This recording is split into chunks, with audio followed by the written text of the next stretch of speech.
তাই আজকে এই পবিত্র লিঙ্কে মানে যোগাযোগ মানে যোগাযোগ থাকাটাই হচ্ছে পরম ব্যাপার, আসল ব্যাপার। তাই যোগাযোগ থাকাটাই আহ, মানে সবচেয়ে বড় পাওয়া আমি মনে করি। আর যদি মানুষের সঙ্গে যোগাযোগ বিচ্ছিন্ন হয়ে যায় তাহলে মনে হয় মানুষের সবচেয়ে বড় ক্ষতি হয়। তাই আজকে এই লিঙ্কের মাধ্যমে আমরা সবাই যুক্ত হয়েছি তার গুণকীর্তন করার জন্য। প্রথমে পরম প্রেমময় শ্রী শ্রী ঠাকুরের চরণে আমার প্রণাম জানাই, পরম রাধার জগৎ জননী বড় মায়ের শ্রীচরণে আমার প্রণাম জানাই, পরম পূজ্যপাদ শ্রী শ্রী বরদাস শ্রীচরণে আমার প্রণাম জানাই, পরম পূজ্যপাদ আচার্য দেবের শ্রীচরণে আমার প্রণাম জানাই, পূজনীয় অবিন্দাস শ্রীচরণে প্রণাম জানাই, ইষ্ট পরিবার প্রত্যেকের শ্রীচরণে আমার প্রণাম জানাই। আজকে এই পবিত্র প্রভাতী সৎসঙ্গে আমাকে শিবরামা গতকাল ফোন করেছিলেন, শ্রদ্ধা শঙ্করদাও ফোন করেছিলেন, আমি ধরতে পেরেছিলাম না। যাই হোক, এই পবিত্র লিঙ্কে তার কথা বলার সুযোগ পেয়েছি আবার, কেননা এই লিঙ্কটা আমাদেরই। সেই করোনা কোভিডের সময় থেকে আমার শ্রদ্ধা ডক্টর প্রণয় ঘোষদার অনুপ্রেরণা এবং প্রত্যেকের সহযোগিতায় আসামের মতন ভক্ত মানুষের সঙ্গে যুক্ত হতে পেরেছিলাম। সেদিন মনে জীবনের বড় পাওয়া ঘটেছিল। আর আসামের ভক্ত মানুষদের সঙ্গে কথোপকথন করে তারা এত সুন্দর বাংলা বোঝেন এবং বলেন, এবং মানুষকে এতই আপন করে নিতে পারেন তারা।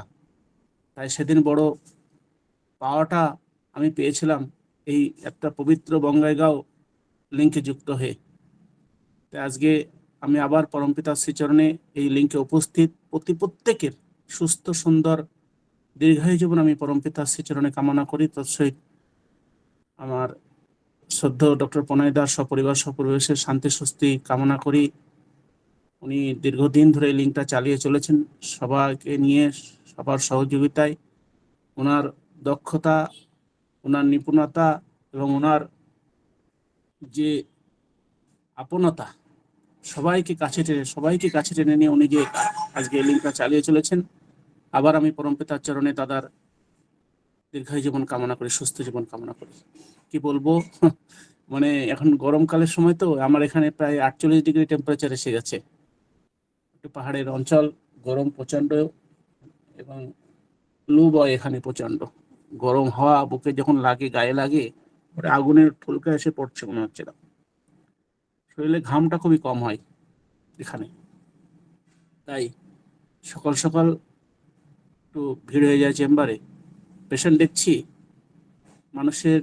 মানুষ এসেই আর কি সে দুঃখের কথা। তাই ওই যখন মানুষ সামনে এসে বসে, তারা যখন ওই দুঃখের কথা বলে, গতকাল রাত্রে প্রায় 3বার পেশেন্ট দেখেছি। মানে রাত্রে অনেকের মানে ওই অ্যাসিডিটি প্রবলেম হয়, কলিক পেন হয়, ছুটতে ছুটতে চলে আসে তারা গাড়ি গাড়ি করে, প্রচন্ড সিরিয়াস পেশেন্ট তাদেরকে দিয়ে। হঠাৎ গতকাল একটা রাত্রিরে একজন বয়স্ক লোক এসেছেন, প্রায় 70+ এজ, তার স্ত্রী, তার বৌমা, ছেলে সব।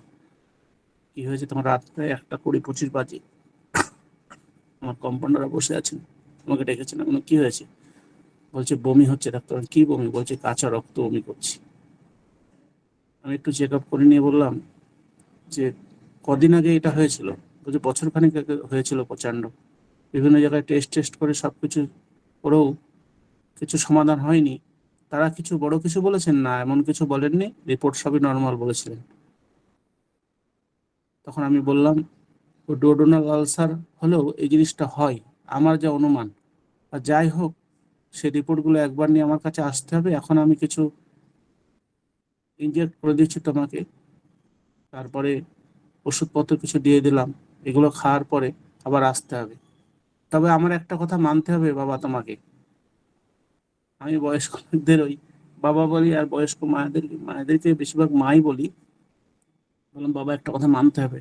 তখন বললেন কি কথা বলুন ডাক্তারবাবু। বললাম ওই যে তুমি যে নেশাটা করো না, নেশাগুলো বন্ধ করতে হবে। আর এখানে ভাং বলে একটা জিনিস পাওয়া যায়, সব জায়গায় চলাচল আছে কিনা আমি জানি না। একটা ভাঙের পাতা পাওয়া যায়, সেকে শুকিয়ে গুঁড়ো করে ডাস্ট করে একটা পাউডার বানিয়ে, সেটা কেমিক্যালের সঙ্গে ভাং এরা গালে দেয়। আমাদের ওখানে নস্যি গালে দেয় না, ভাং মুঠো মুঠো গালে দেয়। যে ভাংটা দেওয়া বন্ধ করতে হবে, ভাং খাওয়াটা।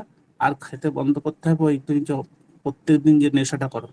তখন তার স্ত্রী বলছে ডাক্তারবাবু আপনি ঠিক কইছেন, ওই যে নেশাটা করে না, ওর জন্য তো আমি বারবার বলি, বলছি প্রচন্ড নেশা করে সন্ধে হলে, আমি যে নেশাটা বন্ধ না হওয়া পর্যন্ত তোমার এই জিনিসটা কমবে না গো, আরো তুমি ভিড় হয়ে যাবে, সিরিয়াস হয়ে যাবে। তার যখন ওই মনের কথাগুলোর, রোগের বাঁচা বাড়ার উপায়টা যখন আমি তার সামনে তুলে ধরলাম, তিনি তখন ঘাটটা নাড়িয়ে বললেন, আগে ডাক্তারবাবু আমি আর খাবো না। তাই অনেক বাচ্চাদের মা বাবারা এসেও আমাকে বলে, আপনি যখন পেশেন্টকে বলেন যে তুমি এটা খেও না, এটা করো না, তখন তারা না করে। আমরা এত বছর ধরে বুঝেও করাতে পারিনি, কিন্তু আপনার কথাই করে কেন ডাক্তারবাবু?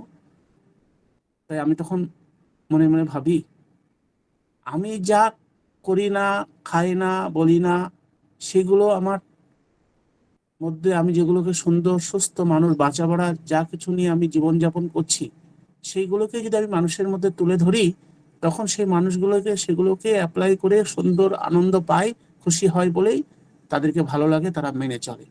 আর আমি যা করি না সেগুলো আমি বলি বলে লোকে মানে।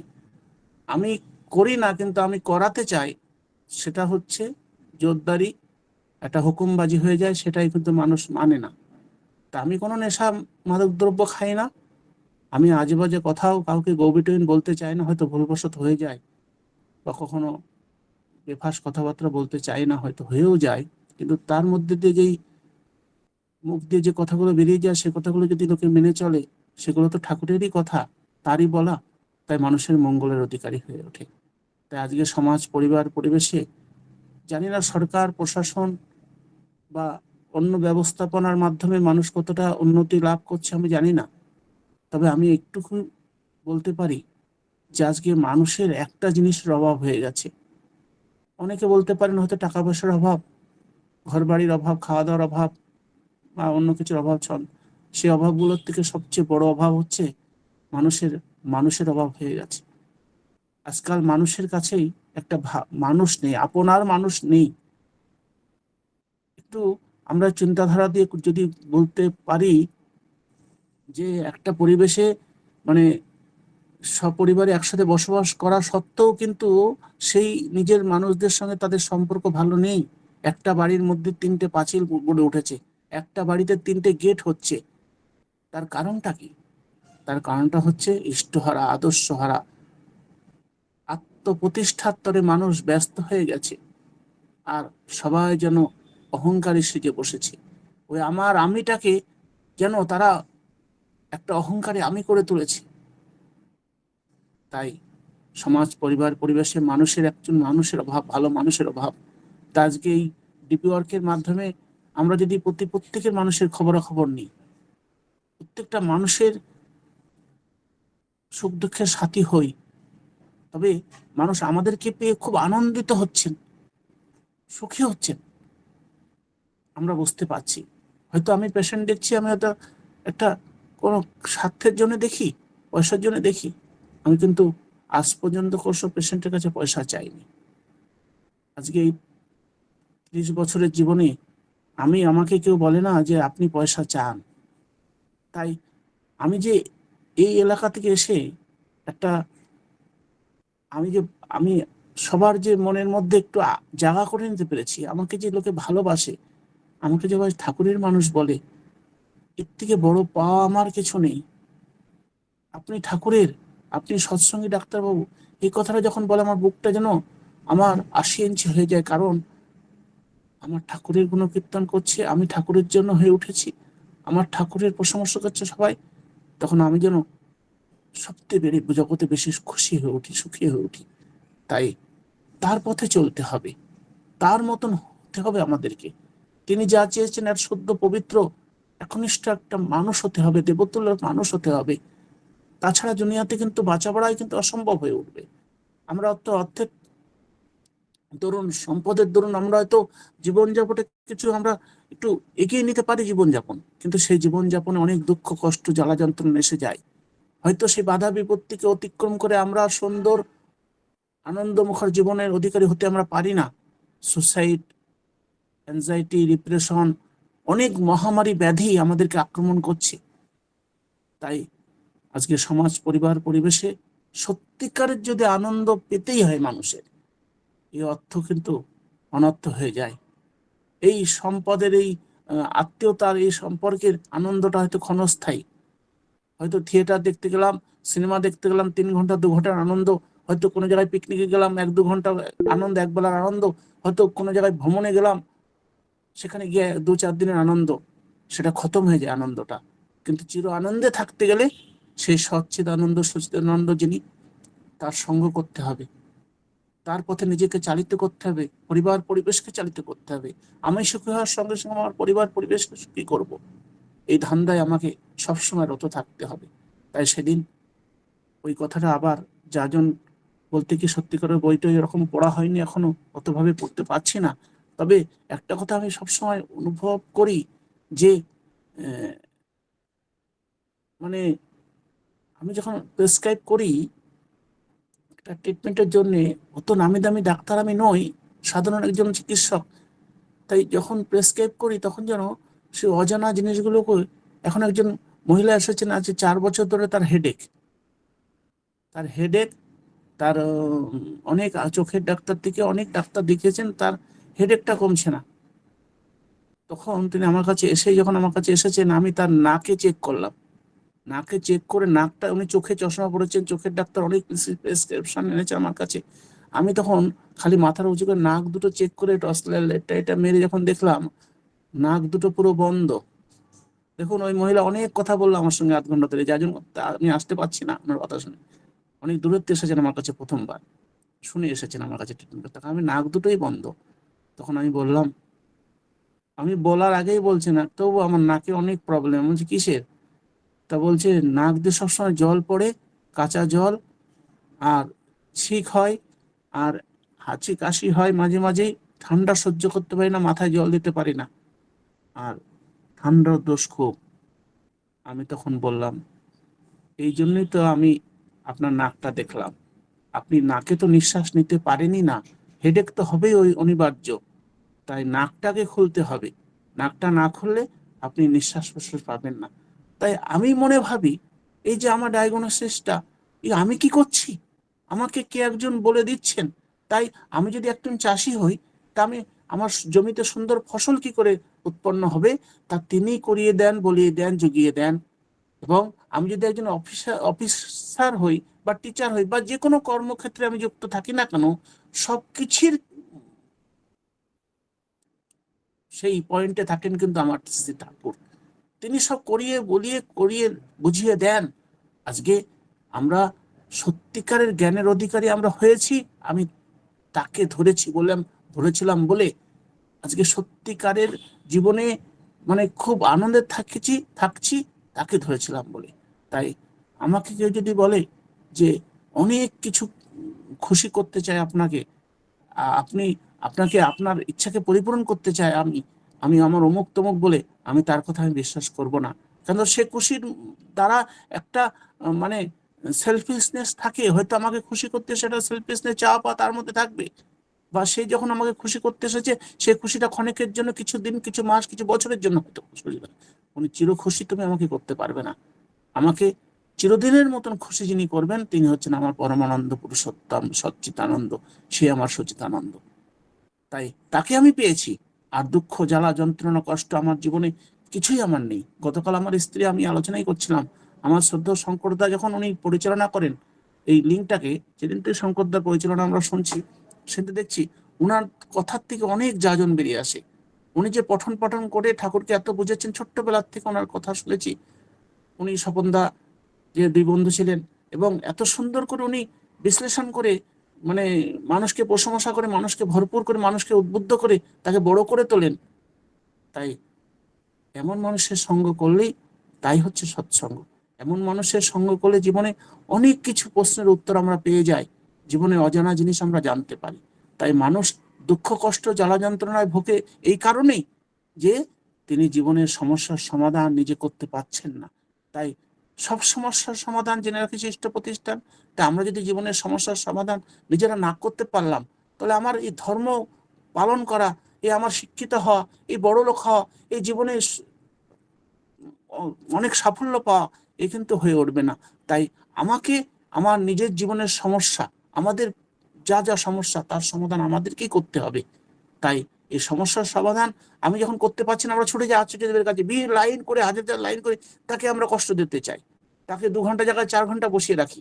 তো এই সমস্যার সমাধানটা আমি পারবো। আমি যদি না পারি, আমার শ্রদ্ধ শঙ্করদা আছেন, স্বপনদা আছেন, প্রণয়দা আছেন, আমার শ্রদ্ধ প্রদীপদা আছেন, মানিকদা আছেন, এরকম ইতিমা আছেন, আমরা তাদের কাছে ছুটে যাব। ঋত্বিক দাদারা, তাদের কাছে আমরা আলোচনা করবো, যাজক দেবতা, অধৈর্য দেবতা, তাদের কাছে আলোচনা করবো। আমরা সবসময় আচার্যদেবের কাছে দৌড়বো না? ঠাকুর বাড়ি গেলে সমস্যা হবে, সমাধান হবে? আমরাও পারবো সমস্যার সমাধান করতে। তিনি আমাদের এই দিব্য জ্ঞানটা আমাদের মধ্যে দিয়েছেন, নামধানের মাধ্যমে আমরা সেই জ্ঞানী হতে পেরেছি। আমার দ্বারা যদি না হতে পারছে, আমার পড়োশি পরিবেশের গুরু ভাইদেরকে আমি শেয়ার করব। এটাই হচ্ছে ডিপি ওয়ার্ক। আমার দুঃখ কষ্ট, আমার অভাব, আমার বিপদের কথা আমি নিজে শেয়ার করব সবার সঙ্গে। আমার গুরু ভাইরা আমার বাড়ি আসছেন, আমার ভালো খবর নিচ্ছেন, বিপদ আপদের খবর নিচ্ছেন। আমার ছেলেটা পড়াশোনা করতে পারছে না, আমার ছেলেটা অভাবে আছে, আমি তাকে ভালো স্কুল কলেজে পড়াতে পারছি না, সেটা আমরা চেষ্টা করলে আমরা গুরু ভাইদের মাধ্যমে আমরা সমাধান করতে পারবো। এই দুঃখের কথা যে আমি আচার্যদেবকে পুজি না, অবিন্দাকে লাইন করে দাঁড়িয়ে বলবো। আমার একদিন একজন দাদা এসেছে, তিনি আচার্যদের কাছে লাইন দিয়ে দাঁড়িয়ে বলছে, সমস্যাটা নিয়ে খুব বিপদে পড়েছে। আচার্য না বলে পাশে একটা স্টেশন, তার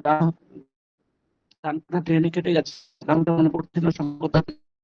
সে যখন কেটে গেছে, যখন এসে বুঝে আপনি কেমন আছে বলুন, সে দীপ্তি বলছে আজকে খুব ভালো আছি, খুব আনন্দে আছি, সুখে আছি। বলছে আপনার যে ডান হাতটা নেই আর আপনি কষ্ট নেই, আপনি ঠাকুর কাজ করতে পারছেন? বলছে আরো বেশি করে করতে পারছি, আমরা অ্যাসিস্ট্যান্ট রেখেছি, আমি আরো বেশি করে করছি, আরো খুব দৌড়িয়ে বেড়াচ্ছি বেশি। তখন আচার্যদেব আর কিচ্ছু বললেন না, চুপটি করে থাকলেন।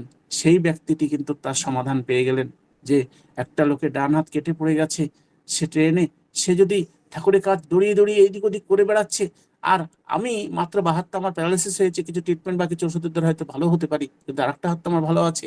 তাই মানুষকে তারা কিন্তু মানে অচল করেন না, সচল করে করতে চান তিনারা। তিনারা মানুষের মানে দিগদর্শন দেন, বাঁচা পড়ার রাস্তা দেখান, তবে ভৌতিক ভাবে বা অলৌকিকতার ভাবে নয়, আশীর্বাদের ভাবে নয়। তিনি এই কর্মজীবনের মাধ্যমেই তিনি আমাদেরকে অ্যাক্টিভ করে তোলেন, আমাদেরকে পারফেক্ট করে তোলেন, আমাদের মধ্যে পারফেক্টনেস জাগিয়ে তোলেন। তাই আজকে সমাজ, পরিবার, পরিবেশে আমরা যা কিছু পেয়েছি, আজ যা কিছু হতে চায়, অনেক স্কুল কলেজ ইউনিভার্সিটি হয়তো আমার একটা ক্যারিয়ার গঠন করে দেয়, কিন্তু ক্যারেক্টার কিন্তু গঠন করতে পারে না। তাই আজকে সত্যিকারের যদি আমি একটা ভালো মানুষ হতে পারি, তবে কিন্তু আমার দেখা থেকে আমি হাজার হাজার ভালো মানুষ করে তুলবো। তাই আসুন, এই পরিবার পরিবেশে মানুষের বড় অভাব, মানুষ অভাব হয়ে গেছে।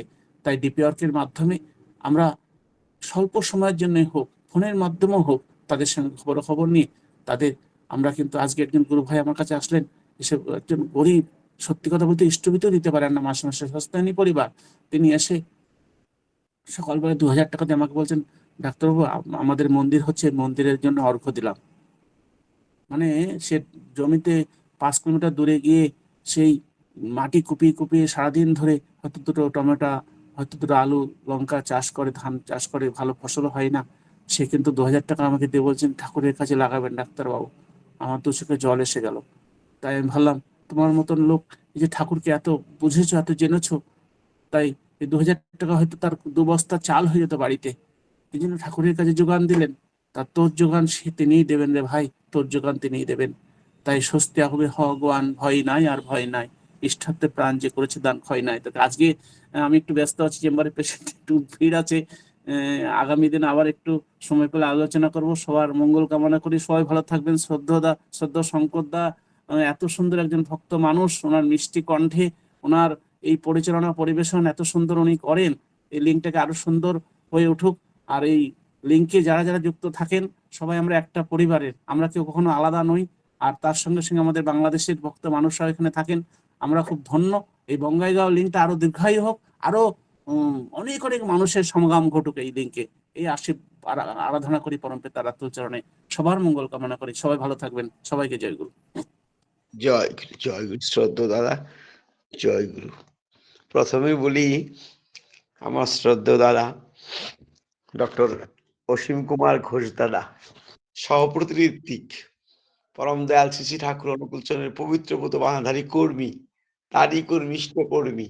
কেন জানেন? এই যে এই জন্য এই যে অন্যকে বড় করার একটা যে চেষ্টা, প্রচেষ্টা, অন্যে বড় করবি যত ততই বড় হবি তুই।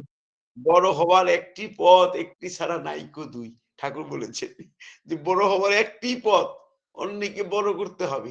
নচেৎ কোনো পথ নেই, পৃথিবীর আর কোনো পথই নেই। অন্যে বড় করবি যত ততই বড় হবি তুই। বড় হবার একটি পথ, একটি ছাড়া নাইকো তুই। ঠাকুর বলেছেন। তাই বড় হওয়ার এইটাই পথ শুধু, অন্যকে বড় করা। আমি যে মহান হয়ে উঠবো, আমি যে আমার কৃতি ছড়িয়ে যাবে চারিদিকে, একমাত্র পথ ঠাকুর যদি বলেছেন এটাই পথ, যে বড় অন্যকে বড় করতে হবে। আর আমার শ্রদ্ধা ডক্টর অসীম কুমার ঘোষ দাদা সবসময় অন্যকে বড় করার একটা চেষ্টা, যেন তিনি যেন ওই মানে ভালোবাসার তিনি বলছিলেন, হৃদয় ভরে যাচ্ছিল যে কি ভালোবাসা, কি প্রেম। সামনাসামনি তো দেখা হয়নি, কিন্তু ওই যে দূর থেকে তিনি ইষ্ট প্রসঙ্গ করেন। আমারও কদিন মনটা খুব টানছিল, আমি ওই কদিন সব ইষ্ট প্রসঙ্গ হয়, আমি মনে মনে ভাবি আমার শ্রদ্ধা দাদার অনেক দিন হলো ইষ্ট প্রসঙ্গ শুনি না, প্রিয় পরমের কথা শুনি না, মানে ওনার যে মানে কণ্ঠস্বর সেটা শুনি না, মনটাও ভালো লাগছিল না। আমি মানে চেষ্টা করছিলাম যে তারাকে একটু ইষ্ট প্রসঙ্গ দিতে পারতাম ভালো হতো, যেমন করে হোক। আমি বলেছি একজনকে, বলেছিলাম কালকে শুক্রবার ছিল, আজকে শুক্রবার, আজকে শুক্রবার, শুক্রবার অন্য একজনের লিঙ্ক বানাই, আমি বলেছি ইষ্ট প্রসঙ্গের জন্য আমি মানুষ দিব। আমি দাদার কথা বললাম আর কি, দাদার কথা বললাম। তো যাই হোক, এই যে দাদা যে ঠাকুরকে কত ভালোবাসেন, আর তৎসহিত তিনি যে মানে যে তিনি যে মানে কর্মে রত থাকেন, সেটা ভালোবাসারই জায়গা। এই একটা এমন একটা ভালোবাসা দিলে মানুষ কিছুটা অটোমেটিক্যালি ভালো হয়ে যায়। মানে তার কথা ভালোবাসা দিয়ে মনের বল ফিরিয়ে আনেন।